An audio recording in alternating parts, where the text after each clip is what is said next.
Salam saudara, kita kembali mengikuti Abam, ini episode 940. Saya bersama dengan Bapak Pendeta Yehuda, mari Pak kita mulai.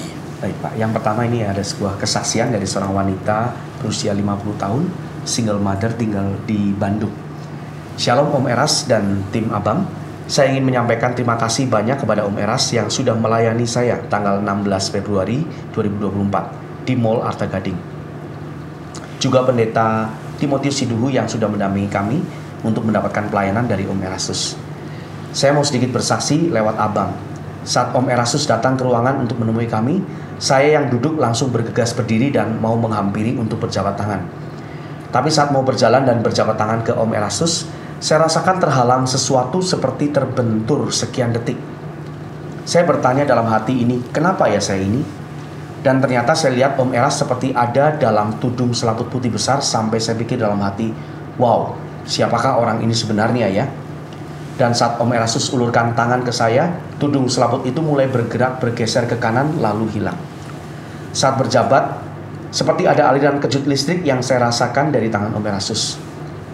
Dan saat perjalanan pulang ke Bandung, tiba-tiba anak saya yang ikut ke Mall Arta Gading bercerita, kalau melihat Om Erastus itu power energinya di luar nalar.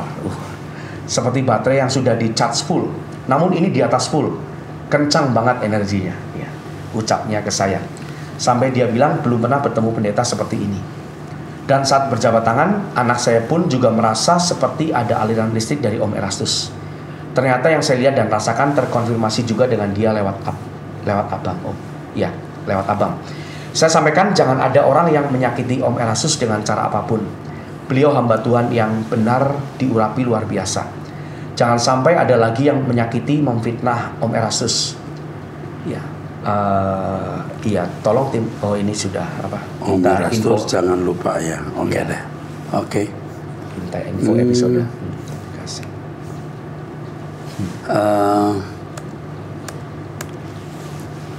Ibu ini, wanita ini dari kecil memang ada pergaulan dengan kuasa gelap ya. Ada pengalaman dengan kuasa gelap dan kami lepaskan saat itu juga. Sudah terlepas ya. Terlepas. Jadi ada pengalaman yang luar biasa di dalam ruangan itu, mungkin 1 jam kira-kira. Kuasa Tuhan luar biasa ya, melepaskan dia. Saya tidak akan lupa ibu ya, saya tidak akan lupa ya. Ya, saya tidak akan lupa. Saya ketemu pendeta Anda, lalu saya juga menyampaikan salam kok ya. Oke. Tuhan berkati dan terima kasih untuk kesaksiannya. Oke, teruskan. Selanjutnya pertanyaan dari seorang pria usia 51 tahun, menikah, memiliki 2 orang anak, tinggal di Tangerang. Pak, dalam kitab Amos 1 dan 2 beberapa kali dikatakan karena 3 bahkan 4 perbuatan jahat Damsyik, Moab, Gaza dan lain-lain. Tapi sepencarian saya tidak dijelaskan 3 atau 4 perbuatan jahat tersebut. Menurut Bapak, apakah 3 atau 4 perbuatan jahat tersebut? Kemudian dalam kitab Yunus 3 ayat 10 dikatakan bahwa Allah menyesal dengan malapetaka yang telah dirancangkannya kepada Niniwe. Sangat kontradiktif dengan Yeremia 29 ayat 11. Menurut hikmat marifat Bapak, bagaimana? Terima kasih, Tuhan Yesus memberkati. 3 bahkan 4 itu hanya mau penegasan aja. Penegasan artinya keterlaluannya sesuatu. Jadi semacam penekanan ya, bukan hiperbola ya, penekanan, betul nggak? Iya, penekanan. Hanya penekanan. Perbuatan jahat 3 bahkan 4 artinya sangat atau ditekankan gitu. Betul Pak? Iya. Oke. Lalu mengenai kitab Yunus pasal 3 dan 4, Allah menyesal. Jadi ini bentuk antropomorfisme. Jadi Allah seperti digambarkan manusia yang bisa menyesal, hanya ingin menunjukkan duka cita yang ada di hati Allah. Jadi kata menyesal kita temukan di Kejadian pasal 6 juga. Iya. Tapi di kitab Yunus ini Tuhan tidak jadi mendatangkan malapetaka karena mereka bertobat. Ya, oke. Yeremia 29 ayat 11. Allah mengetahui rancangan-rancangan yang ada. Oh iya. Jadi kita harus melihat setiap ayat itu secara konteks. Di konteks tersebut mau menekankan duka citanya Allah. Dan antara kitab Yunus, Yeremia, Kejadian itu perbedaannya bisa ratusan tahun ya. Sampai ribuan tahun kalau dari kitab Kejadian ya. Jadi kita lihat konteksnya. Aku tahu rencana-rencana apa yang ada padaku mengenai kamu. Nah di Yeremia 29 hendak menunjukkan kepedulian Tuhan terhadap umat pilihan yang dikasihi, yang Allah sudah merancang kebaikan. Jadi konteks itu paling penting untuk dilihat. Jelas nggak? Ya, Oke, teruskan. Dari seorang wanita usia 20 tahun, masih single, tinggal di Bekasi. Shalom Om Eras, terima kasih banyak ya Om Eras dan tim Abam karena sudah menjawab pertanyaan saya sebelumnya. Ini keempat kalinya penanya mengajukan ke Abam. Jujur Om, saya sangat terberkati dengan firman Tuhan Sabtu kemarin, tanggal 17 Februari 2024. Dan terpukul juga karena masa lalu saya sangatlah buruk Om. Minta tolong ya Om, doakan saya supaya berkenan di hadapan Tuhan. Saya mau hidup suci, kudus, tak bercela di hadapan Tuhan. Memang selalu jatuh bangun Om, tapi saya mau melakukan dan mau berubah. Tolong kasih saran ya Om, supaya bisa selalu memikirkan Tuhan siang dan malam. Seperti firman Tuhan yang disampaikan Om Eras. Terima kasih banyak ya Om dan tim Abam, semoga sehat selalu. Om, keluarga, dan seluruh jemaat GSKI. Ini usia 20 tahun 20 tahun. Sudah punya kesadaran untuk berubah. Bagus. Yang pertama, kamu jauhi pergaulan dari teman-temanmu yang tidak takut Tuhan. Yang kedua, jangan melihat apa yang tidak patut dilihat di gadgetmu. Ketiga, doa pagi bersama Om Eras dan doa pribadi harus kamu siapkan. Selalu menyediakan waktu mendengarkan firman Tuhan. Dan tentu ditambahkan memiliki komunitas yang takut akan Allah. Kita memiliki komunitas home namanya. Ikutlah komunitas itu dan kamu akan terpelihara. Selamat berjuang nak. Ya Tuhan kiranya menjauhkan kamu dari kejatuhan, malapetaka. Selamat sampai langit baru bumi baru. Selanjutnya dari seorang wanita usia 44 tahun, menikah, memiliki 2 orang anak, tinggal di Bekasi. Ada 2 pertanyaan ini Pak. Yang pertama, arti dari firman yang tertulis di Yohanes 6 ayat 68 sampai 69. Di judul perikop dikatakan pengakuan Petrus. Jawab Simon Petrus kepadanya, Tuhan, kepada siapakah kami akan pergi? Perkataanmu adalah perkataan hidup yang kekal. Dan kami telah percaya dan tahu bahwa Engkau adalah yang kudus dari Allah. Di kehidupan berumah tangga, khususnya pasangan suami istri, bagaimana cara mempraktekannya ya Pak? Mempraktekkan hidup kudus? Iya. Di kehidupan berumah tangga, khususnya pasangan suami istri. Iya. Hidup kudus dari perkara kecil. Dari setiap kata yang kita ucapkan, dari setiap hal sederhana harus hidup suci. Ya. Oke, teruskan. Seperti yang diajarkan Pak Wignyo, cara memahami arti bacaan perikop judul semua semua ayat jangan sepotong satu ayat. Apakah ini berlaku untuk Petrus saja Pak, seperti judul perikop? Dan setelah saya baca, ini tentang Yudas Iskariot yang menyerahkan Yesus. Mohon pencerahannya Pak. Setiap membaca Alkitab itu harus melihat konteksnya. Jangan hanya mencomot satu ayat. Ayat sebelum dan sesudahnya harus diperhatikan.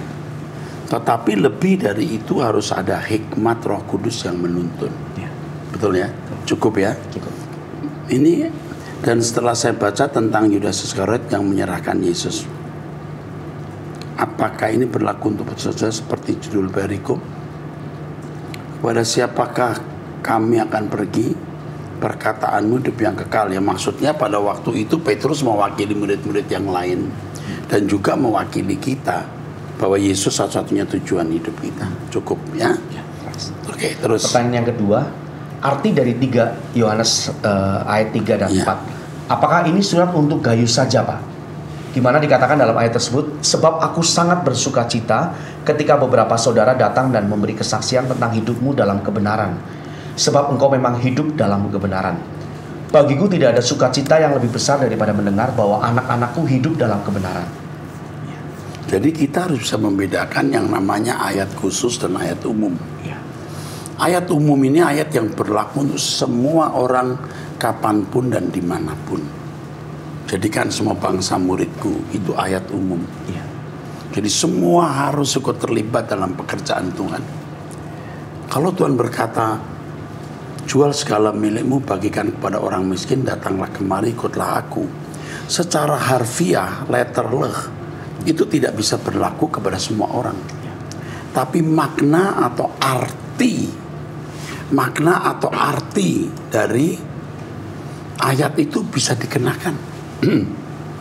Seperti masuklah kota, jika kamu ketemu keledai, ya, kamu lepaskan tali keledai, dan kalau pemiliknya berkata, untuk apa, katakan Tuhan mengendakinya, Tuhan menginginkan, Tuhan mau memakai. Anda kan tidak bisa nyuruh orang yang sedang naik mobil di jalan, Tuhan sedang membutuhkan kamu keluar dari mobil ini. Kan tidak bisa. Ini sama dengan bertobatlah, kamu akan selamat, kamu dan seisi rumahmu. Kepala penjara di Filipi. Untuk kepala penjara Filipi bisa terjadi, untuk yang lain belum tentu, karena kadang-kadang musuh orang justru seisi rumahnya. Tetapi pelajaran yang dapat diperoleh kalau bapak rumah tangga bertobat itu akan berdampak terhadap anak-anak. Soal keledai tadi, kalau Tuhan mengendaki sesuatu dari hidupmu, jangan kamu tolak. Nah, demikian pula dengan Gayus, sosok manusia yang dipandang baik. Nah, mestinya kita menjadi seperti Gayus. Nah, kenyataannya tidak semua orang seperti Gayus, bukan? Oke, cukup jelas? Jelas, Pak. Oke, ayo. Pertanyaan berikutnya dari seorang wanita usia 39 tahun, menikah, memiliki 1 orang anak, tinggal di Eropa. Shalom Pak Eras dan tim Abang. Saya bertobat dan dibaptis 3 tahun lalu. Saya sudah menikah 13 tahun. Suami saya berasal dari non-Kristen. Keluarganya penganut Konghucu dan kepercayaan nenek moyang. Saya tinggal di Eropa sudah 13 tahun. Anak kami perempuan berumur 12 tahun. Sejak kami punya anak, suami banyak berubah. Jadi egois, jarang komunikasi dengan anak, kurang perhatian sama istri dan anak. Tapi walaupun begitu, dia bertanggung jawab secara finansial untuk keluarga. Dia sibuk dengan dunianya sendiri, nonton TV, melakukan hobinya tanpa ada niat meluangkan waktu dengan keluarga, kecuali kalau diminta. Itu pun dia seperti terpaksa. Saya tidak pernah melarang atau mengekang dia melakukan hobinya. Saya bersyukur juga karena dia pun tidak pernah melarang saya pergi ke gereja dan membawa anak kami ke gereja. Sejak 1 tahun lalu suami saya pindah kerja ke kota lain. Kami bertemu 3-4 minggu sekali saja. Suami tidak pernah telepon saya, cuma chat WhatsApp aja. Itu pun hanya kalau butuh sesuatu. Saya sedang mengalami fase depresi dan sedang menjalani terapi sambil minum obat. Suami tidak pernah sama sekali tanya keadaan saya, cuman bilang sakit jiwa kamu. Lama-kelamaan sedih rasanya, saya seringkali merasa tidak dicintai sebagai istri. Seringkali terpikir untuk bercerai saja, karena sebelum dia pindah ke kota lain pun, saya sudah merasa seperti seorang single mother. Walau kami tinggal serumah karena dia tidak mau tahu urusan saya dan anak. Saya kemana-mana hampir selalu cuma berdua dengan anak saya, tapi yang menahan saya untuk tidak bercerai adalah karena saya takut Tuhan. Sayang anak dan jujur juga karena pekerjaan dan penghasilan suami yang stabil dan baik. Saya berpikir bahwa kalau saya bercerai, saya tidak akan memiliki keadaan finansial yang baik seperti sekarang, karena saya harus menghidupi diri sendiri dan anak. Selama ini saya tidak pernah curiga kalau dia selingkuh, tapi beberapa waktu lalu dia pergi nonton konser bersama seorang teman wanita yang adalah istri dari teman suami saya. Saya sedih Pak Eras, saya tidak pernah diperhatikan oleh suami, tapi dia pergi dengan seorang wanita. Suami saya pun sering berkata-kata yang tidak enak, membentak saya, meledek-ledek saya di depan temannya, dan lain-lain. Dia sering bilang kalau karakter atau sifat dia seperti itu, dan saya harus menerimanya. Toh dia juga menerima karakter dan keadaan saya. Menurut saya pria yang berpikir seperti itu tidak dewasa, tidak mau berusaha untuk memperbaiki dan menjadi lebih baik untuk pasangannya. Apakah pikiran saya ini salah? Bagaimana menurut Pak Eras? Terima kasih banyak Pak Eras untuk jawabannya. Tuhan memberkati pelayanan Pak Eras. Ya, saya harus mengatakan kau menikah dengan pria yang salah. Tapi itu keputusan, pilihanmu, dan kau sudah punya anak. Kalau kamu cerai, kau menikah lagi, keadaanmu belum tentu lebih baik. Ya. Kamu depresi, kamu stres karena kamu menuntut. Kamu tidak menyukai keadaanmu. Punya suami seperti tidak punya suami, dan kamu rasa dicampakkan. Kamu tidak bicara, tapi batinmu mengatakan kamu tidak dihargai, tidak diperlakukan sebagai istri wanita yang membuat kewanitaanmu berbunga-bunga. Ya, kamu seperti pohon yang tidak disirami. Jangan mengharapkan air siraman dari suami, dia tidak akan menyirami Anda. Yang ada mungkin malah racun. Jadi yang kamu lakukan sekarang, jangan menuntut dia apa-apa. Dia nggak bisa dituntut. Dia egois. Dia manusia yang sudah hidup dengan pola barat yang individual, individualis. Sekarang yang kamu lakukan adalah kamu mempersiapkan anakmu jadi orang yang takut akan Tuhan dan sukses di kemudian hari. Kalau sampai anakmu gagal jadi manusia, kamu akan menyesal seumur umur. Jangan berpikir cerai, itu bukan pilihan yang terbaik. Tetaplah sebagai istri walaupun tidak diperlakukan sebagai istri. Hemat-hematlah dengan uang yang diberikan kepadamu.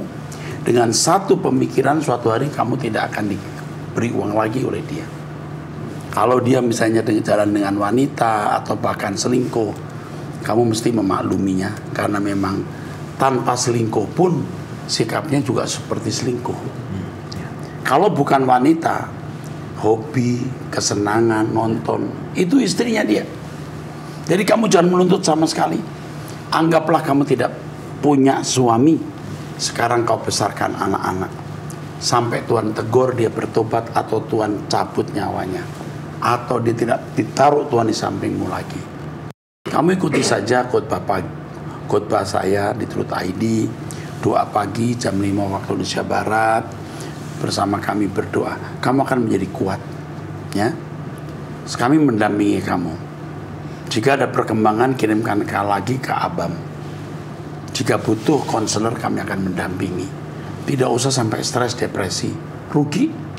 Apalagi dia berkata sakit jiwa kamu. Loh, udah tahu istrinya stres. Ini bukan pria yang punya belas kasihan. Individual sekali, individualis sekali.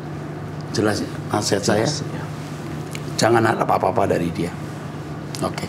Tuhan akan mencukupi kebutuhan batinmu. Berikutnya dari seorang pria usia 18 tahun, seorang mahasiswa tinggal di Bali. Shalom Pak Erastus dan tim. Sebelumnya terima kasih sudah memberikan jawaban untuk pertanyaan saya yang lalu. Saya izin bertanya lagi Pak, apakah Zakheus dengan Matias itu sama? Karena saya mencari di Google Pak, menurut Wikipedia, Clemens dari Alexandria, Zakheus dan Matias adalah orang yang sama. Zakheus terpilih menggantikan Yudas Iskariot. Mohon pencerahannya Pak. Terima kasih banyak Pak Eras. Sebenarnya ini hanya sebuah tradisi atau sebuah analisa. Tidak penting. Ya. Tidak penting. Apakah iya atau tidak? Tidak penting. Ya, oke. Oke, teruskan. Dari seorang pria berusia 33 tahun, belum nikah, tinggal di Medan. Ya. Shalom Pak Eras, izin bertanya. Dalam Matius 2 ayat 11, pada saat orang Majus dari timur datang mencari Tuhan Yesus, mereka memberikan emas, mur, dan kemenyan. Tapi sebelum mereka memberikan persembahan itu, dikatakan bahwa mereka sujud menyembah dia atau menyembah Yesus. Pertanyaan saya Pak, pada waktu itu Yesus yang diperanakan oleh Maria lahir sebagai manusia, tapi kenapa orang Majus sujud menyembah atau proskuneo Pak? Mohon petunjuk. Proskuneo artinya menyembah. Menyembah dari seorang kepada raja. Jadi orang Majus itu tidak memandang Yesus anak Allah atau siapapun. Yang dipahami orang Majus, Yesus itu raja orang Yahudi. Maka patutlah dia menyembah. Itu saja. Nah ini seringkali para Trinitarian menjadikan ini sebagai dasar untuk membuktikan Yesus adalah Allah karena orang Majus menyembah. Loh, orang Majus kan datang ke sana mau ketemu raja orang Yahudi, bukan mau ketemu Allah. Oke, jelas ya? Oke, teruskan. Dari seorang wanita usia 52 tahun menikah tinggal di Jakarta. Bapak Pendeta, Shalom. Saya sudah lama mengikuti khotbah Bapak sejak di Rehoboth Perdatam dan Tiberias. Ada yang mau saya tanyakan Pak. 2 minggu lalu ayah saya terkasih yang tinggal di Bandung dipanggil Tuhan dengan usia 80 tahun. Saya terkadang berpikir apakah ayah saya tinggal di Firdaus yang nyaman. Jauh sebelum sakit, almarhum ayah saya rajin baca Alkitab dan tiap jam 12 malam bangun mendoakan anak-anaknya. 2 minggu sebelum Tuhan panggil ayah saya, adik saya berkomunikasi dengan seorang pendeta.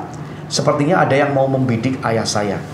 Sehingga pendeta meminta untuk menanyakan apakah ayah saya menyimpan sesuatu Karena biasanya orang zaman dulu sering pegang benda-benda. Nah, sering pendeta itu begitu. Jadi kalau orang nggak meninggal, mungkin ada jimat. Sering kali begitu. Apalagi kalau dia rajin berdoa tengah malam, dia rajin baca Alkitab, ya kecil lah kemungkinan dia punya jimat.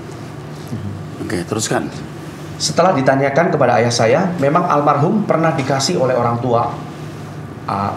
tuanya semacam kulit kayu dan disuruh dimakan. Kemudian ada gigi binatang harus ditelan. Ada lima Pak yang ayah saya dulu simpan sampai katanya almarhum dulu kalau ada yang pukul ataupun bisa pukul tembok sampai hancur, tangan dan badannya tidak luka.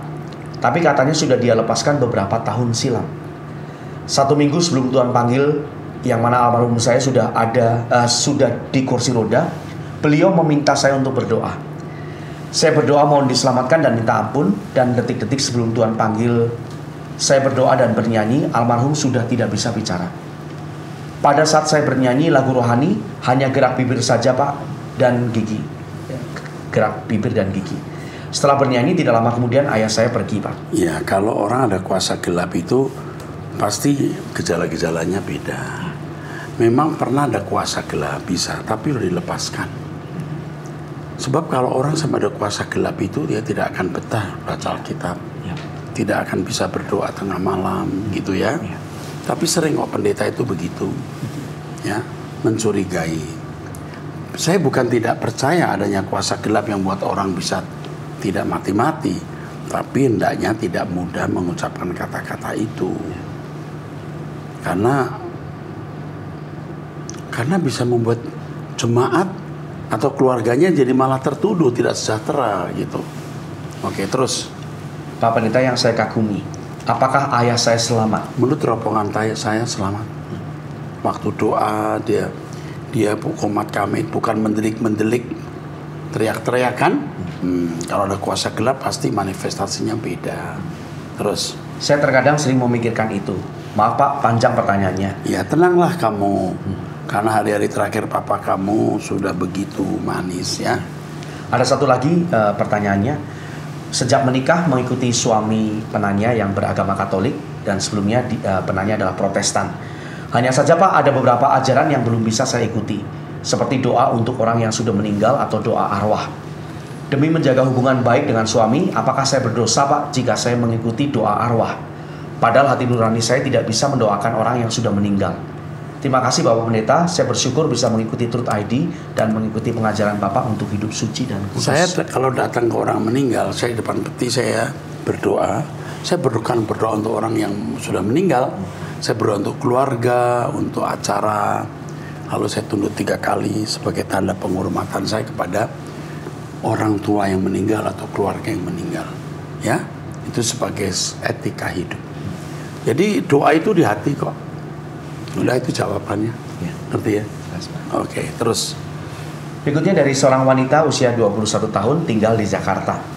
Shalom Pak Eras, saya mau bertanya, apakah pada waktu penciptaan Allah hadir secara fisik ataukah secara roh?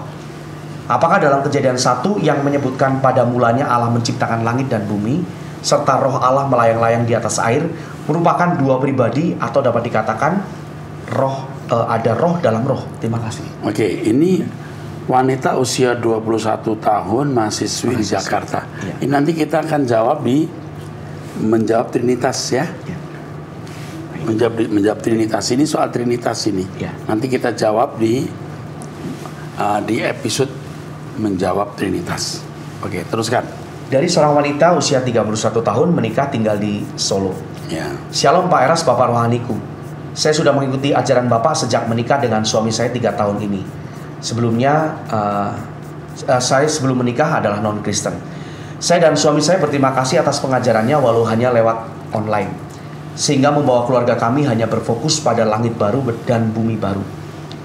Saya baru saja ditinggalkan mama pada tanggal 8 Februari 2024, umur 62 tahun, yang beragama Islam karena sakit kanker. Sungguh sedih dan hancur hati saya ketika ditinggalkan mama karena selama sakit mama tinggal di rumah kami. Saya mau bertanya, yang pertama, apa yang harus saya lakukan Pak ketika rindu sekali sama mama? Mestinya apa yang sudah terjadi, terjadilah. kamu harus bisa menerima kebijaksanaan dan keputusan Tuhan. Ya, mamamu meninggal. Itu decree, itu keputusan, itu decree Tuhan. Belajar menerima. Ini kan baru beberapa bulan ya. Ya, Februari. Oh, baru Februari ya, kamu kangen ya, bisa dimengerti. Ya. Tapi nanti waktu akan menolong kamu melupakan. Terus, saya sempat bermimpi ketemu mama, tetapi di dalam mimpi itu saya tahu mama sudah meninggal. Dia berbicara dengan saya dan kakak. Apakah itu mama saya ataukah kuasa kegelapan? Karena dengar-dengar jika di mimpi bertemu dengan orang meninggal, namun berbicara, itu bukan berasal dari Tuhan, Pak. ya, kita tidak tahu kata orang nggak usah kita percayai. Ya, kita kembalikan kepada kebijaksanaan Tuhan. Jelas ya? Iya. Nggak usah dipersoalkan terus. Saya sering tiba-tiba menangis jika ingat mama, sampai suatu ketika di doa pagi bersama Pak Eras, seolah Tuhan seperti memberitahu kepada saya, bahwa fokuslah pada hidupmu yang hanya tertuju kepadaku. Seketika saya menangis, Pak. Apakah wajar jika saya masih sering menangis ketika teringat tentang mama saya? Bisa saja karena kecintaanmu kepada mama. Tapi jangan tenggelam. Akhirnya kamu memberhalakan mamamu. Ya. Tapi sekarang kamu sedang dalam perjuangan. Kau bisa melewatinya. Bisa, ya? Oke, terus. Yang terakhir, saya tahu bahwa saya tidak boleh memberhalakan perasaan ini sampai berlarut-larut. Ya, Ya, saya sudah berusaha tetapi masih merasa sedih ketika mengingat. Apalagi sewaktu mama sakit sampai tidak ada, mama tinggal di rumah saya terus. Bagaimana ya Pak menghilangkan perasaan sedih saya ini ketika mengingat mama? kamu akan bisa hilang kok. Waktu akan menolong kamu untuk tidak mengingatnya. Menyembah Tuhan. Itu cara kamu mengobati luka hatimu. Menyembah Tuhan. Kalau mengenai mama surga atau neraka, ini kan nggak ditanyakan. Iya. Tapi saya beritahu bahwa kalau mama memang bukan umat pilihan, itu dihakimi menurut perbuatan. Kalau orang Kristen harus sempurna. Kalau mama cukup menjadi baik, dan jika dipandang mungkin dia masih bisa hidup di langit baru, bumi baru. Karena tidak semua orang dipanggil jadi umat pilihan. Oke? Ya. Jelas terus. Terima kasih Pak atas jawabannya. Semangat terus Pak Eras dalam memberitakan firman yang benar. Apalagi pengajaran Logos yang membuat saya mengerti tentang kekristenan yang sejati. Amin. Sehat selalu Bapak, God bless you. Hebat ya. Iya. Puji Tuhan, saudara, kita sudah menyelesaikan 940. Kita akan ketemu di Abam episode 941 ya. Sampai jumpa, Tuhan berkati.